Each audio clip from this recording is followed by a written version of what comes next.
कहते हैं प्यार अंधा होता है, इसमें अच्छा बुरा छोटा बड़ा जात धर्म कुछ नजर नहीं आता। किसी शायर ने भी कहा है कि एक आग का दरिया है और डूब के जाना है। मुझे भी इश्क हुआ और बहुत हुआ, और मैंने अपनी हस्ती को ही मिटा दिया। मेरा नाम गरिमा है और मैंने एक मिडिल क्लास परिवार में आंख खोली। बचपन शरारते करते हंसते खेलते गुजरा, साथ स्कूल जाना भी रहा। हमारे स्कूल की एक टीचर थी, जया मैम। पहले दिन से ही वह मुझे बहुत अच्छी लगती थी।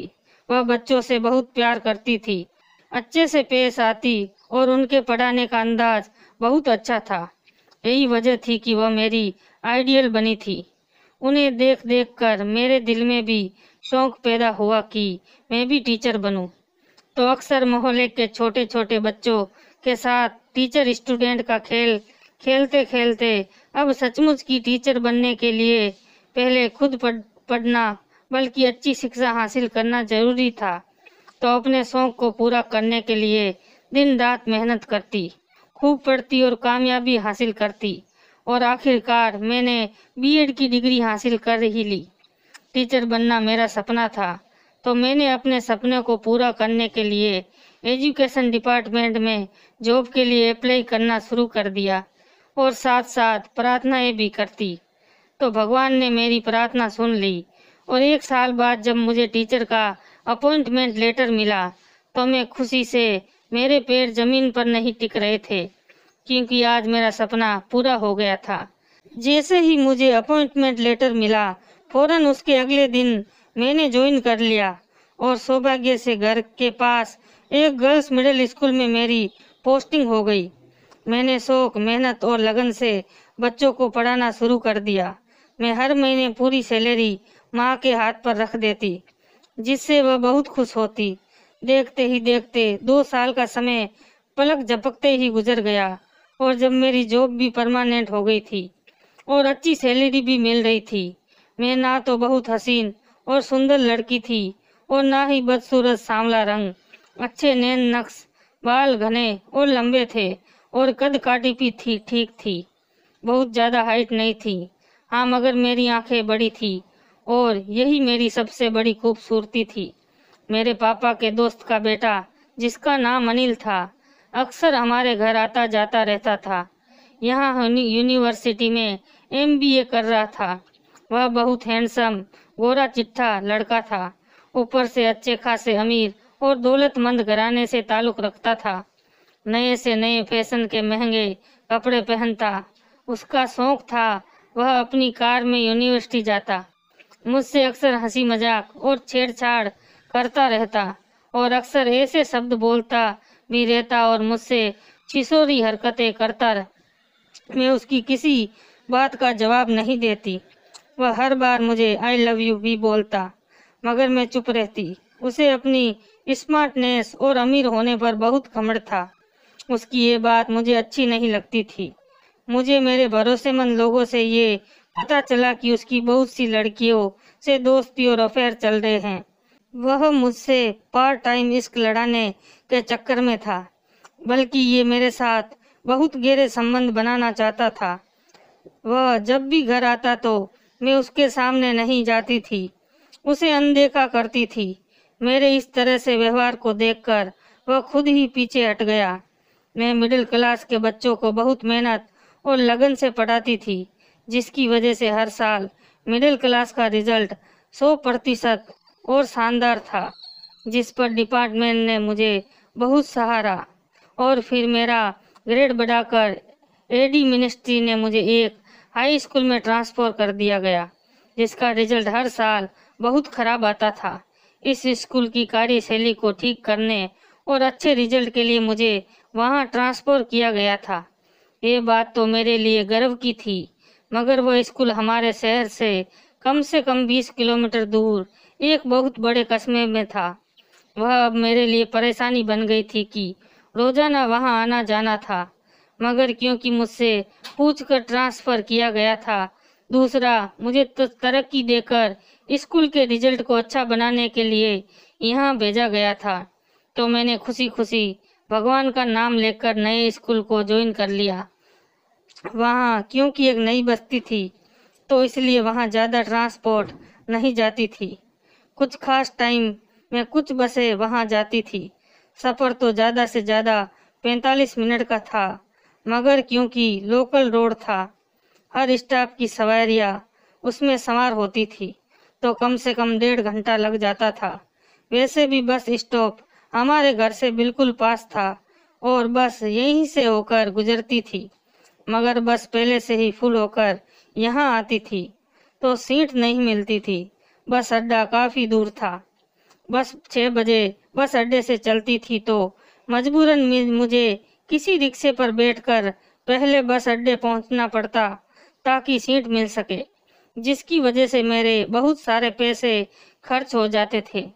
खैर, मैंने रोजाना आना जाना शुरू कर दिया। जिस बस से मैं जाती थी वहाँ एक अच्छी हालत की साफ सुथरी बस थी। बस में बहुत भीड़ होती थी, सारी सीट फुल होती और अक्सर सवारियाँ खड़े होकर सफ़र करती। इस बस कंडक्टर, जिसका नाम प्रमोद था, वह लगभग 28-29 साल की उम्र का ठीक ठाक सी शकल सूरत और सांवले रंग का लड़का था। 8वीं क्लास तक पढ़ा था और कोई 7 साल से कंडक्टर रहा था। दूसरे कंडक्टर की तरह वह भी थोड़ा अकड़ स्वभाव, जबान का तेज और होशियार बंदा था, मगर उसकी ये खूबी थी कि वह लेडीज सवारियों के साथ तमीज से बात करता था, मगर खास तौर पर मेरे साथ बहुत ही अच्छे और सूखे अंदाज में बात करता। मुझे इस रूट पर जाते हुए धीरे धीरे 2 महीने हो गए थे। प्रमोद का नाम तो मुझे शुरू दिन से ही मालूम हो गया था, मगर इन 2 महीनों में हमारी थोड़ी बहुत जान पहचान हो गई थी, क्योंकि मैं रोजाना जाने वाली पक्की सवारी थी। मेरी वापसी शाम 4 बजे होती थी और मैं उस समय तक बहुत थक जाती थी। मेरा स्कूल मेन रोड पर था और इस कस्बे का बस अड्डा सबसे आखिर में बहुत दूर पड़ता था, तो मैं अपने स्कूल से मेन गेट के आगे खड़ी हो जाती और जब बस आती तो सवार हो जाती। अक्सर मुझे सीट ना मिलती थी, तो अक्सर खड़े होकर या टूल बॉक्स पर बैठकर सफ़र करना पड़ता था। प्रमोद को मेरे बारे में मालूम हो गया था कि मैं टीचर हूँ, तो इसलिए मेरी बहुत इज्जत करता था। एक दिन प्रमोद ने मुझसे कहा कि गरिमा मैडम, आप अपने स्टॉप पर खड़ी हो जाए और बस अड्डे तक आ जाया करें। मैं आपके लिए एक सीट खाली रख लिया करूँगा। इस तरह आसानी के साथ बचत भी होने लगेगी। अब वह बस में चलते फिरते कोई एक आध बार मुझसे बात भी कर लेता। एक दिन उसने मुझसे कहा, मैडम, मेरी छोटी बहन 9th क्लास में एडमिशन लेना चाहती हैं, तो वह कोर्स और सब्जेक्ट के सिलसिले में आपसे कुछ सलाह लेना चाहती हैं। तो अगर आप बुरा ना माने तो मुझे अपना मोबाइल नंबर दे दे, वह शाम को आपसे फ़ोन पर बात कर लेगी। मैं प्रमोद की एहसानमंद थी। वो रोजाना मेरे लिए सिंगल शॉर्ट सीट लेकर आता और दूसरा वह किराए में भी छूट करता था, तो मैंने थोड़ी हिचकिचाहट के बाद उसे अपना नंबर दे दिया। उसी दिन शाम को उसकी बहन की कॉल आ गई। उसने 9th में एडमिशन के लिए ज़रूरी बातें की। इसके बाद प्रमोद ने मेरा धन्यवाद किया। उसका अपना पर्सनल नंबर था, तो मैंने सेव कर लिया। कुछ दिन गुजरे तो मुझे तेज बुखार और मलेरिया ने घेर लिया। मैंने स्कूल की प्रिंसिपल से 4 दिन की छुट्टी फ़ोन पर ले ली, तो मुझे ख्याल आया कि प्रमोद मेरे लिए सीट रख लेता है तो उसे भी बता दूं कि 4 दिन की छुट्टी ली है, ताकि परेशान ना हो। इसलिए मैंने उसे कॉल करके अपनी बीमारी का पता बताया। अगले 4 दिन वह फ़ोन पर मेरी खैरियत पूछता रहता। जब मैं ठीक हो गई तो फिर से आना जाना शुरू कर दिया। अब मुझे प्रमोद की आंखों में अपने लिए प्यार नजर आता। अब शाम को या दोपहर को मुझे कॉल करता, हालचाल पूछता और इधर उधर की बातें करता। धीरे धीरे प्रमोद मुझे भी अच्छा लगने लगा। सफ़र के दौरान बस में वह मुझसे कोई बात ना करता, अनजान बना रहता कि कोई शक ना करे, मगर जब कॉल करता तो खूब बातें करता। मुझे भी उसके फ़ोन का इंतज़ार रहता। जिस दिन उसका फ़ोन ना आता तो मैं बेचैन हो जाती। अब प्रमोद बस का मुझसे किराया भी नहीं लेता था और मेरी आसानी के लिए वापस घर आने के लिए ये बंदोबस्त किया था कि 4 बजे बस अड्डे से जो बस निकलती थी उस कंडक्टर को कह दिया था कि वह मेरे लिए सीट खाली रख कर ले आया करे। इस तरह मुझे बहुत आसानी हो गई। जैसे ही प्रमोद पढ़ा लिखा नहीं था, मगर एक तो उसका करेक्टर साफ सुथरा था और मेरे साथ अच्छे से और इज्जत से बात करता, तो उसने अपने अच्छे स्वभाव से मुझे अपना दीवाना बना लिया। मैं अक्सर अनिल के साथ प्रमोद का मिलाप करती तो दोनों के बीच मुझे जमीन आसमान का फर्क महसूस होता। अनिल दौलतमंद और पढ़ा लिखा होने के बावजूद बदतमीज घमंडी था। वह छिछोरी हरकतें करता और किसी की परवाह ना करता, जबकि इसके उलट प्रमोद अनपढ़ और गरीब कंडक्टर था, मगर मेरे साथ तमीज और इज्जत से बात करता, कभी कोई गलत हरकत और बात नहीं करता था। यही वजह थी कि मैं उसे पसंद करने लगी। एक दिन फोन पर उसने भी डरते डरते अपने प्यार का इजहार कर दिया। हमारी ये पसंद बहुत जल्द प्यार में बदल गई। धीरे धीरे ये प्यार चाहत में और चाहत इश्क में बदल गई। प्रमोद मेरा प्यार पाकर बहुत खुश हुआ। वह अपने आप को बहुत भाग्यशाली समझता, कहता कि एक पढ़ी लिखी एजुकेटेड टीचर उससे प्यार करती हैं। उसने कभी मुझे छुआ तक नहीं था और उसे हर हाल में मेरी इज्जत प्यारी थी। स्कूल में हम सब टीचर ने बीसी डाली हुई थी, जो कि 1 लाख की थी। सैलरी मिलने पर मैं इकट्ठा करती। हमने पहले दिन से ही पर्चियां डालकर सोच लिया था कि कौन सी बीसी किसको मिलेगी। हर महीने जिस टीचर को बीसी मिलती थी उसकी 1 हफ्ते बाद शादी थी, तो उसे हर हाल में उसकी शादी से पहले बीसी अदा करनी थी।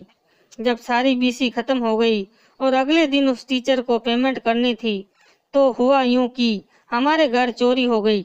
बीसी के पैसे भी चोर ले उड़ा। मैं बहुत परेशान हो गई कि अब क्या होगा। किसी को यकीन नहीं आएगा। सब बातें करेंगे कि गरिमा मैडम ने 1 लाख रुपए खुद रख लिए और अब पैसे चोरी होने का ड्रामा कर रही हैं। इस तरह मेरी अच्छाई के साथ मेरी रेपुटेशन भी खराब हो जाती। माँ पापा भी बहुत परेशान थे कि अब क्या होगा, किसी तरह पैसों का इंतजाम होगा। इसी दौरान प्रमोद के फोन आते रहे, मगर मैं परेशान की वजह से उसकी कॉल अटेंड ना कर सकी। पापा ने फोन करके अनिल से 1 लाख रुपए उधार मांगे, तो उसने टक सा जवाब दे दिया। इसी परेशानी में रात हो गई। उधर प्रमोद परेशान था कि मैं उसकी कॉल क्यों नहीं अटेंड कर रही हूँ। रात 11 बजे उसकी कॉल आई तो मैंने अटेंड कर ली। उसके पूछने पर सारी बात बता दी। उसने मुझे हौसला और तसल्ली दी कि वह कल रात तक 1 लाख रुपए का इंतजाम जरूर कर देगा। तुम परेशान ना हो और सुकून से सो जाओ। अगले दिन मैंने स्कूल में उस टीचर से झूठ बोला कि 3-4 टीचरों से बीसी नहीं आई। अब शाम तक इकट्ठी हो जाएगी तो सुबह पूरी बीसी की रकम मैं ले आऊंगी। उसी दिन रात को प्रमोद ने कॉल पर बताया कि उसने 1 लाख रुपए का इंतजाम कर लिया है। वह मुझे बस में पैसे दे देगा। अगले दिन उसने वादे के मुताबिक मुझे 1 लाख रुपए चुपके से पकड़ा दिए। इस तरह मेरी इज्जत रह गई। अब प्रमोद का मुझ पर बहुत बड़ा एहसान था, तो मैं दिलो जान से उस पर फिदा हो गई। हमारा इश्क दिन ब दिन परवान चढ़ने लगा। अब हम दोनों एक दूसरे के बगैर नहीं रह सकते थे। मैं बिना छुट्टी लिए स्कूल जाती और सिर्फ प्रमोद के खातिर जाती, क्योंकि अब मेरा प्यार था। संडे को छुट्टी होती। ये दिन मुझ पर बहुत भारी गुजरता। कुछ समय के बाद जब मैंने थोड़े थोड़े करके पैसे वापस लौटाना चाहे, तो प्रमोद पैसे लेने से मना कर दिया। मुझे मालूम था कि वह बहुत गरीब हैं। पता नहीं उसने किस तरह एक दिन में इतने पैसों का इंतजाम किया था। मैंने बहुत जिद की, उसकी मिन्नतें की, अपने पैसे वापस ले लो, मगर उसकी एक ही जिद रही कि ये पैसे तुम पर कुर्बान, तुम मेरा इश्क हो, मेरा सब कुछ तुम हो। फिर उसने मुझे अपने प्यार की कसम देकर पैसे वापस करने की तो दूर की बात, अब पूरी जिंदगी उसका जिक्र भी ना करना। मजबूरन मुझे उसकी जिद के आगे हथियार डालने पड़े। अब हम दोनों एक दूसरे के बगैर बिन पानी मछली की तरह तड़पते। प्रमोद का घर उसी कस्बे में था जहां मैं डेली पढ़ाने जाती थी। प्रमोद के पिता का देहांत हो चुका था। उसकी एक छोटी बहन थी काजल, जो कि हाई स्कूल में पढ़ रही थी, जिसने फोन पर मुझसे बात की थी। काजल से छोटा रोहन था, जो 8वीं में पढ़ रहा था। घर के अकेला कमाने वाला प्रमोद ही था। उसका छोटा सा घर था। मैं एक बार उसके घर जा चुकी थी। प्रमोद की बहन काजल ने बड़े प्यार से मुझे बुलाया था। जब मैं गई तो उन्होंने मेरी बहुत इज्जत की और आवभगत की। अब प्रमोद कह रहा था कि जल्दी से हम शादी कर लेते हैं। मेरे दिल में भी यही इच्छा थी। इसलिए मैंने प्रमोद से कहा कि अपनी माँ को रिश्ता मांगने हमारे घर भेजो। तो संडे को उसकी माँ और उसकी बहन मेरा रिश्ता मांगने आई। माँ पापा ये रिश्ता पसंद नहीं आया, क्योंकि मेरा और प्रमोद का कोई जोड़ नहीं था। कहाँ मैं पढ़ी लिखी सरकारी टीचर और प्रमोद एक गरीब अनपढ़ बस कंडक्टर। माँ पापा ने तो मना नहीं किया, मगर सोचने के लिए टाइम ले लिया। वह इस रिश्ते पर तैयार नहीं थे। उनका सोचना अपनी जगह पर 100% सही था, मगर मैं अपने प्यार के हाथों मजबूर थी। मैंने भी जिद कर ली कि अगर शादी करूंगी तो प्रमोद से, वरना किसी से नहीं करूंगी। पूरा 1 महीना घर में ये बातें चलती रही। आखिरकार मेरी जिद के आगे माँ पापा मजबूर हो गए और उन्होंने ना चाहते हुए भी ये रिश्ता एक्सेप्ट कर लिया। उन्हें एक दिन खतरा नजर आ रहा था कि कहीं मैं चोरी छुपे उससे शादी ना कर लूं। इस तरह बहुत बदनामी होगी। प्रमोद के इश्क का जादू सर चढ़कर बोल रहा था। हाँ, अगर माँ पापा ना मानते तो मैं सच में प्रमोद के साथ कोर्ट मैरिज कर लेती। मैंने उसी टाइम फोन करके प्रमोद को खुशखबरी सुना दी, जिसे सुनकर वह भी खुशी से दीवाना हो गया। अगले दिन हमारी शादी की तारीख फिक्स कर दी गई। हमारे माँ पापा इस रिश्ते के लिए खुश नहीं थे। वह बेदिली से शादी की तैयारियां कर रहे थे। जिसने भी इस रिश्ते के बारे में सुना, उसने अपने मुंह में उंगलियां दबा ली। हर कोई ये कह रहा था कि गरिमा की अकल घास चरने गई है। आज मैंने पढ़ लिख कर भी सब कुछ गवा दिया। अनिल को जब इस रिश्ते का पता चला तो मेरा सबसे ज्यादा मजाक उसने उड़ाया और मुझे लेडी कंडक्टर कहकर चिढ़ाने लगा, और साथ ही ये भी कहता, मैडम जी, तुम्हें प्यार करने के लिए अनपढ़ गवार कंडक्टर ही मिला। हालांकि इस तरह की बहुत बातें मुझे सुनाई देती रही, मगर मैंने किसी की परवाह नहीं की। और फिर वो दिन भी आ पहुंचा जिसका मुझे बेचैनी से इंतजार था। मैं मिस गरिमा से मिसेस गरिमा प्रमोद बनकर अपने आशिक, अपने पिया के घर पधार गई। मैं दुल्हन बनी बहुत प्यारी और सुंदर लग रही थी, क्योंकि मुझ पर बहुत रूप चढ़ रहा था। जब प्रमोद की किस्मत पर गर्व कर रहे थे, जिसे इतनी सुंदर पढ़ी लिखी सरकारी टीचर मिल गई। आज हमारी शादी की पहली रात थी। हम दोनों खुशी से पागल थे। हमने एक दूसरे को पा लिया था। प्रमोद ने मुझे छोटा सा सोने का लॉकेट पहली रात में गिफ्ट के तौर पर दिया था, जबकि मैंने एक सोने की अंगूठी उसे गिफ्ट में दिया था।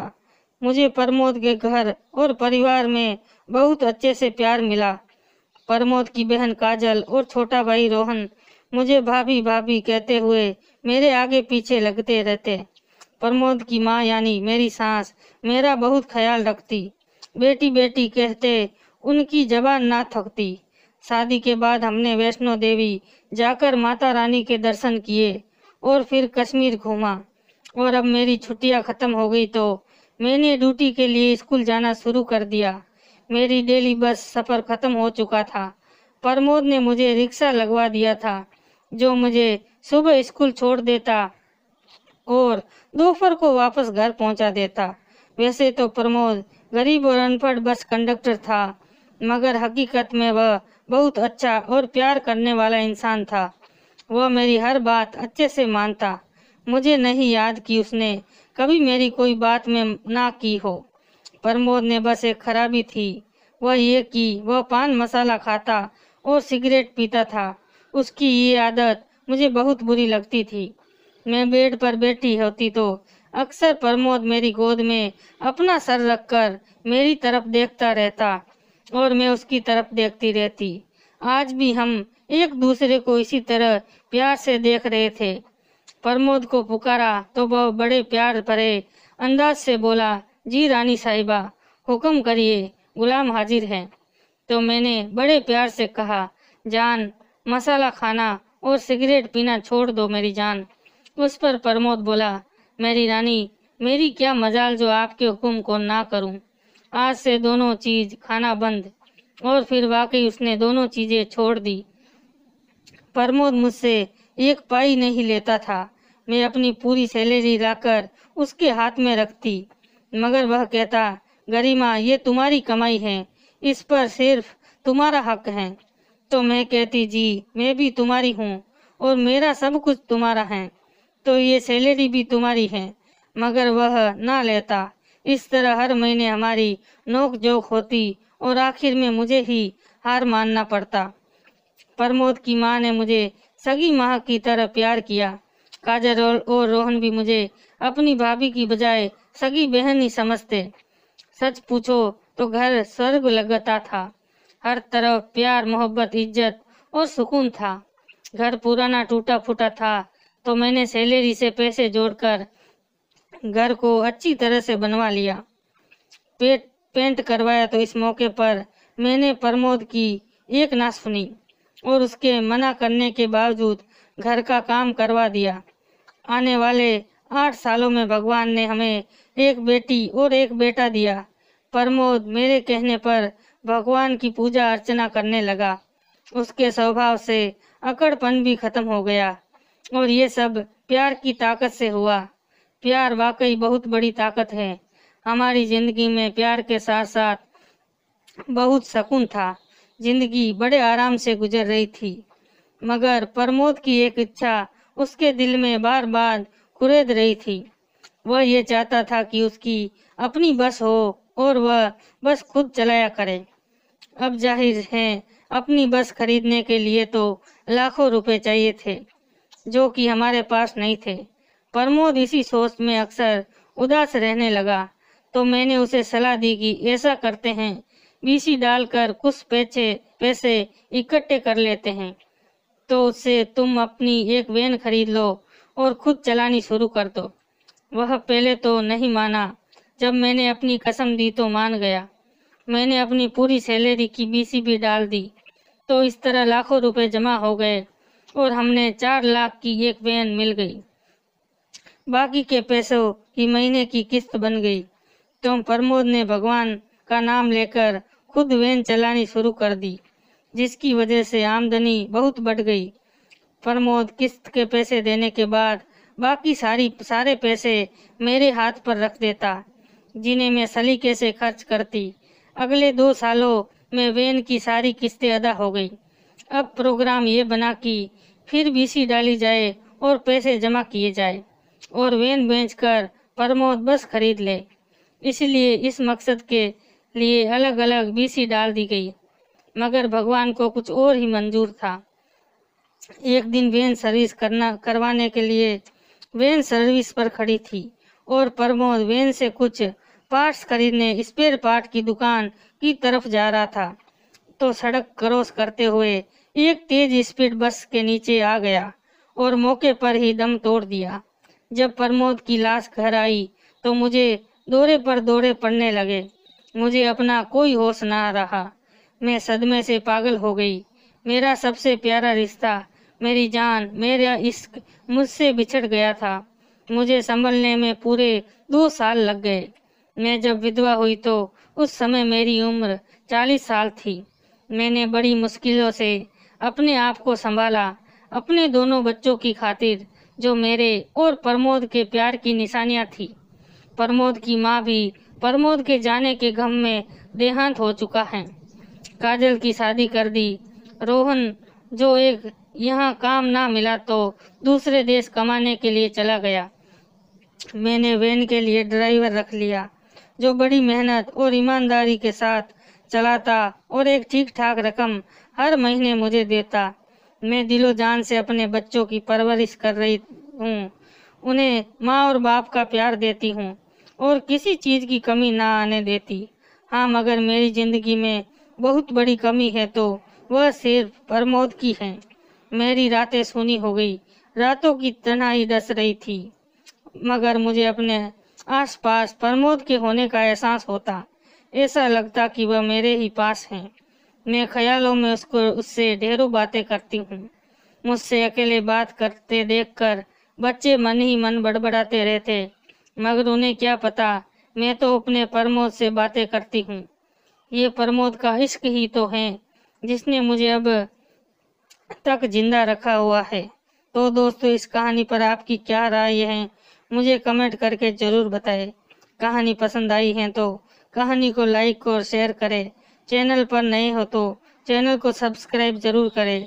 साथ ही बेल आइकन को प्रेस करें जिससे वीडियो की अगली अपडेट सबसे पहले आपको मिले। मिलते हैं एक और नई वीडियो में, तब तक के लिए धन्यवाद।